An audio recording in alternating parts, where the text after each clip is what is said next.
The Burning Land by Bernard Cornwell. Just finished this a few days ago, so we're going to talk about it for a little bit. This is book 5 in the Last Kingdom series, so probably unlikely you clicked on this video if you haven't read at least up to book 4, so there may be some unintentional spoilers if you haven't read up to book 4. What I mean by that, obviously if I talk about a character in this, they've made it to this book, stuff like that. So if you haven't read at least book 4, I wouldn't watch this. And if you want to go into this completely fresh, don't watch any videos. But I'm going to keep this spoiler free. However, I am going to talk about like the plot and stuff. So keep that in mind. I'm just going to talk about like how they go about this book. I enjoyed this one. Bit of surprise though. So book 4 ends. And the way book 4 ends, if I feel like the story should immediately pick up from where it ends. And to my surprise, it didn't. About 5 years go by between book 4 and this book. And that was quite the shock, for me at least, because I felt like it could have just picked right up. There was like a lot going on. And obviously, because that amount of time goes on, Uhtred is older. I think they mention he's in his 30s at this point, which is kind of surprising to me because this is only book 5 out of a 13-book series. So, like, I know in the TV show they use the same actor, so we don't really get to see him age throughout it. But yeah, I was kind of shocked by that. But at the same time, you kind of need that to happen because Edward, Alfred's son, is getting older. They kind of hint that he's going to be taking over soon. They do mention at the very beginning of the book that Alfred is getting sick, so they're hinting that, you know, they're trying to prep Edward to be king, and you know, you can't do that without him being older, so they need the time to go by between the books to progress that story, so it makes sense. Also, Ethelfled, you know, is way older at this point.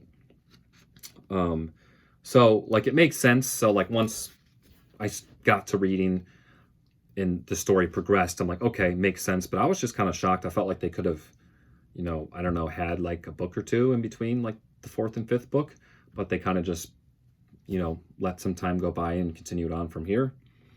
I don't know how many books Bernard planned on doing at this point. Like, did he plan on doing 13 from the beginning, or like how that was going on? But either way, I still did enjoy this. Skade gets introduced into this book, so that is a lot of fun. If you watch the TV show Skade, the witch sorceress, I enjoy her character.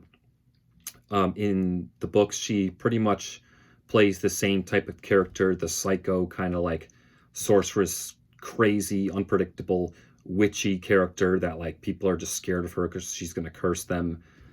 And yeah, however, physically, she's portrayed different in the book. Well, one of her attributes, just being beautiful, is the same in both of them.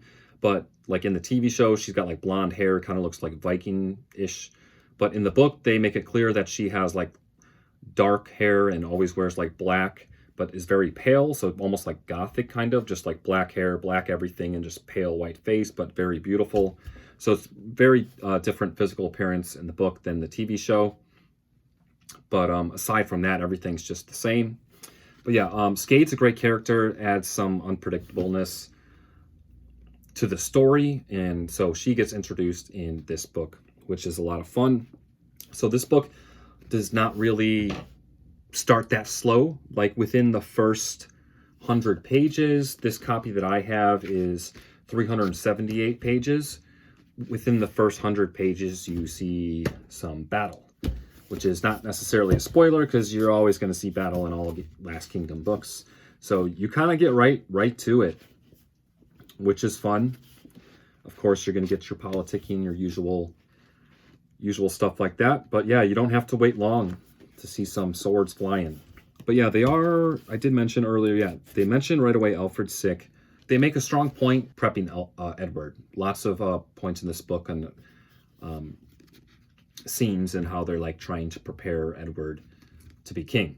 The maps are different for each book. So this one actually does kind of take place, like you do kind of have it centered in London, but in this book, obviously throughout the whole book, like It kind of takes place everywhere: Northumbria, Mercia, East Anglia, and Wessex, and even ventures out. So like it's kind of all over the place, which is kind of cool. It doesn't just center around one area. There was 2 deaths in this book that I feel like, if I remember correctly, in the TV show, those characters lasted way longer in the TV show than in the book series. And that means that the book series moving forward is going to be quite different, which I'm happy about. I feel like the books up to this point have been pretty close to the show, and this book seemed to be pretty different from the show. And there was also some battle tactics in this book that I don't recall seeing in the TV show. So out of all the books so far, the first 5, this was the one that seemed most different than the TV show. And I'm interested to see how this progresses forward then with the rest of the books, because the story is obviously going to have to change with some characters no longer being around. But yeah, I felt like a couple of those characters that we lost had a much longer run in the show. So that's interesting. I'm actually happy about that, because that means we might get a different type of story moving forward. But yeah, I think that's about all I have to say about this. Can't really say much more. Great book.